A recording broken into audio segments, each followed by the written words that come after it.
मैंने कभी सोचा नहीं था कि बस में ट्रैवल करने के बाद कुछ ऐसा भी हो सकता है। आओ मैं आप लोग को शुरू से बताता हूँ। सो हेलो गाइस, मेरा नाम है चिकू और मेरा काम है ब्लॉग्स बनाना। और आज इन बाबू का खूबसूरत सा ये बाल आज होने वाला था इनसे अलग। जी हाँ, इनका होने वाला था मुंडन। तो इसीलिए हम लोग रात के 12 बजे अपने पूरे परिवार और रिश्तेदारों के साथ निकल जाते हैं विंध्याचल के लिए। और भाई साथ में जब इतने सारे लोग ट्रैवल करते हैं तो टाइम कब निकल जाए इसका पता ही नहीं चलता।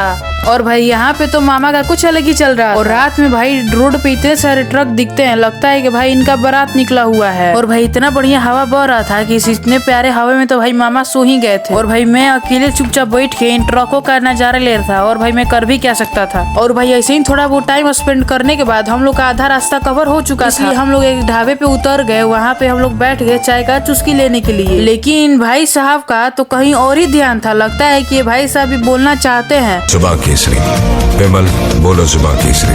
खैर फिर अच्छे से चाय वाय पीने के बाद हम लोग वापस अपने बस में बैठ जाते हैं और मस्त अपना ट्रैवल करने लगते हैं। लेकिन देखते ही देखते कब सुबह हो जाती है पता ही नहीं चलता। और हम लोग अपने डेस्टिनेशन यानी कि विंध्याचल हम लोग पहुंच जाते हैं। और यहाँ पर भाई पहुंचने के बाद तो इन भाई साहब का कुछ अलग ही हो रहा था। साजन के घर जाना है, साजन। और भाई यहाँ पे आने के बाद इतना बढ़िया वाइब आ रहा था कि मैं आपको डिस्क्राइब ही नहीं कर सकता। और भाई यहाँ से मंदिर पूरे 1 किलोमीटर दूर था, इसीलिए हम लोग ऑटो रिक्शा करके और यहाँ से निकल जाते हैं मंदिर के लिए। और भाई हमारा मस्ती मजाक तो इस ऑटो रिक्शा में भी नहीं खत्म हो रहा। उसके बाद मंदिर के पास आके और मस्त मुंह में दतुअन लेके हम लोग निकल पड़ते हैं गंगा मैया के घाट बाबू का मुंडन कराने और खुद स्नान करने। और महाराज मैं चीज आपको कहीं ब्लॉग हम नहीं ना दिखा देंगे, इसलिए नेक्स्ट पार्ट जरूर देखिएगा। तब तक आप एक गाना सुन लीजिए।